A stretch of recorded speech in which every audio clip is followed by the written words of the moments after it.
Hey guys, what's up? My name is Sean Wayne. Today, alikat pag-usapan natin itong hinuli sa BGC kumakailan lang. No? Sabi nga rito, sa caption ni News 5 Everywhere, lalaking aminadong nakadroga, nag-eskandalo sa BGC. Oh, panoorin muna natin siya. I'm very sure yung may mga nag-react na dito. No? Ko. Gumamit ka ngayon? Oo. Wala naman siya amat eh. CBD siya eh. Ano yung CBD pareho? Research mo. Oh, research daw natin. I-research natin. Research natin. CBD. CBD. Medical abbreviation. So, iba to. CBD. Sabi dito, common baldak eh. CBD drugs.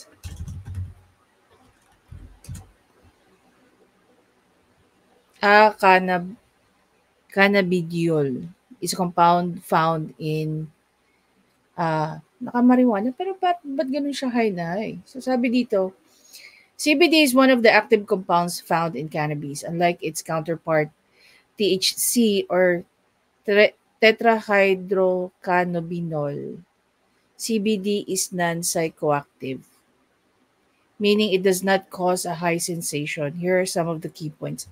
Ang weird, di ba? Kung papanoorin natin, sabi niya, CBD lang daw to. Pero kasi, sabi niya rito, it does not cause high sensation. Here are some key points about CBD. CBD is one of the 113 identified cannabinoids in a cannabis plants, or commonly known or market term is marijuana.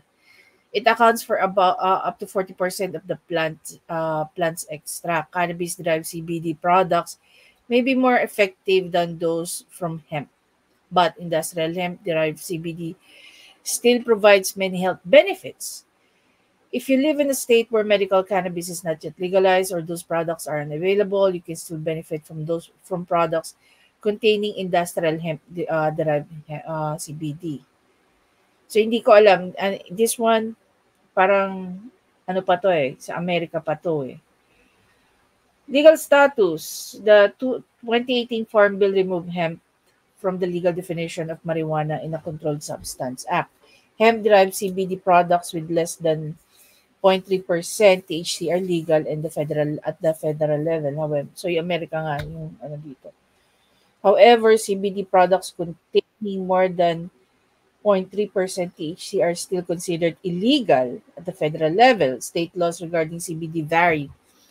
So it's essential to check your local regulations, especially when traveling. If you remember,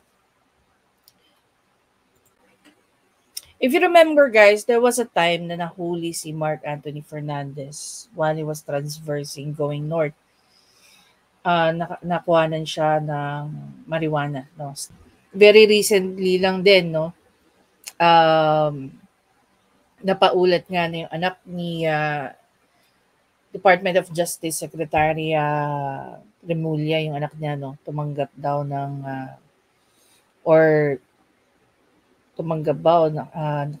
naka-receive nga daw ng stash ng marijuana din. So ang tanong, ito bang kinikerry ni Sir na drugs or itong marijuana na to legal? Well, sa Pilipinas po, hindi pa po kinikilalang medical marijuana legal. No? Hindi pa po sinasabing legal ang medical marijuana sa Pilipinas as far as marijuana usage for medical purposes concerned. Okay? Balikan natin siya. Pakinggan natin. Gumagamit? Hindi ako tumitigil gumamit.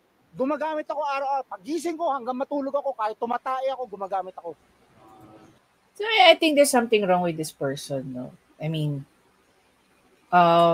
we don't know exactly kasi normally ang medical marijuana po is sa ibang bansa.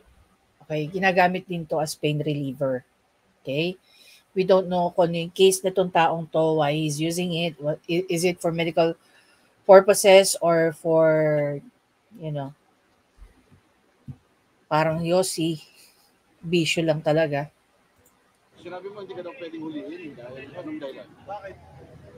Because under At ito yung part na ito yung part na hindi ko alam kung nagpapatawa ba siya or it's just that iba na yung level nung nung drugs sa katawan niya, no? the law, Out of nowhere yung mga pinagsasabi niya rito eh. under the law, ha? Under the law of God sa Bible, you cannot touch me. I am God, I am Jesus Christ. You're the son of God? Yes, no, I am God in flesh. Hindi magpapatalo, ayaw niya maging son of God. Siya dapat yung God. I'm God in flesh. Tapos mo magwala dyan sa sasakyan mo, sabihin mo, ikaw pa si God in flesh. Lord. Paano mo nasabi, sir? Ha? Paano mo nasabi na you're a God? Ang kulit din, tinatanong siya ng mga hindi ko alam kung mga mga enforcers dito na security or mga reporter nagtatanong sa kanya. I am untouchable. Pero sir, ano masasabi niya? Pinasasa na kayo ngayon.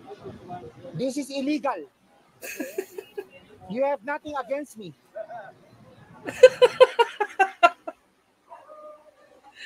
Natawa ko dun sa Ayan. This is illegal. You have nothing against me. Wawala ka ba naman dyan? Di syempre, arestuhin ka. This is illegal. Kasi, You have nothing against me. Ito may reaction dito. May nag-react dito na tinawanan siya. You cannot touch me. I am Jesus Christ. sir, ano ba? Lahat kayo, lahat ng kaluluwa nyo akin. Grabe naman si Sir. So kami pa lang nanonood. Sa rin niya kaluluwa namin. Diyos ko. Wala akong religion. God lang, God. Wala. Wala akong religion. Ano si Mama Mary? Nanay ko.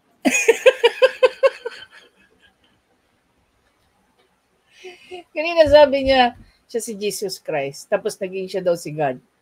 God in flesh. Tapos siya si Jesus Christ ulit. Pero alam niya kung kaano-ano niya si Mama Mary. Ang kulit din naman na kumakausap dito, no? I am the law. Bakit hindi godly? Ako nagde-decide, hindi kayo. Shoes! May kakilala tayong ganito eh. Siya daw ang siya ang nagde-decide. Siya ang nagde-decide ng guilt ng mga tao.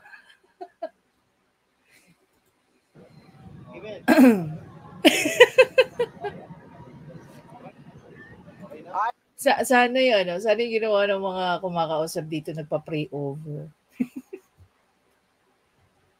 I am the law. I am the way. Lahat kayo, dadaan kayo sa akin. Akala ko sasabihin niya, I am the way, the truth, and the... Para makapunta ng langit. Sa langit na nga siya, nauna na nga siya. Ito. Gumamit ka ngayon? Imagine mo yung comment ng mga tao, 33,000 dito sa TikTok ng News 5. Sabi nung Bambam, sakto pang Holy Week pa ako din. Uy, grabe kayo guys ha. Sobrang high, abot na sa langit yung sinasabi, sabi nung Elise. Sabi ni Henny, hey, parang nilalaro na lang ng mga pulis eh. Well, yeah, obviously. Untouchable daw. Lahat ng kaluluwa nyo, akin. Burn.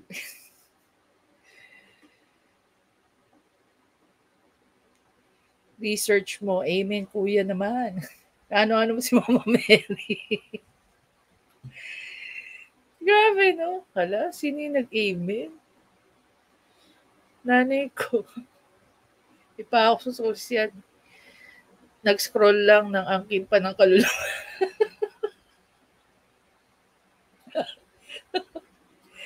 Yan, Kibuloy, may katapat ka na, sabi ng Cherry.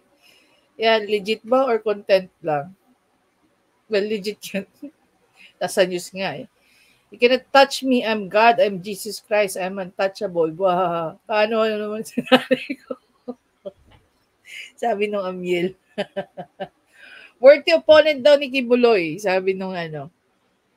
Ano ba tong icon niya? Parang pusa yata. Naalala ko bigla si paano mo nasabi. Puta, naiiyak na ako sa tawa dito. Shh. Sabi ni Simon Says Vlogs, sheesh. Sabi nung April, Kibuloy left the group. Grabe. Jeng Smith, attorney ni Kuya, ang hirap mo naman sir ipagtanggol. Saan ba nag-umpisa to? Actually, itong lalaking to, nag-ano siya nag-iskandalo siya dyan sa BGC Nag-eskandalo ang isang lalaki sa labas ng isang bar sa Taguig. Banta pa ng lalaking nabistong nakadroga. Sa chop-chopin niya ang mga kaalitan at ipakakain daw niya sa mga langgam. Nasa frontline ng balitang yan, si Ian Suyo. Ay, sorry.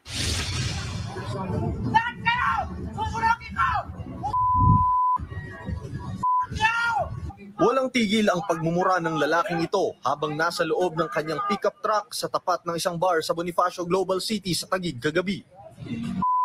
Kita sa video na ang ilang lalaking kaaway niya, pinapanood lang siya.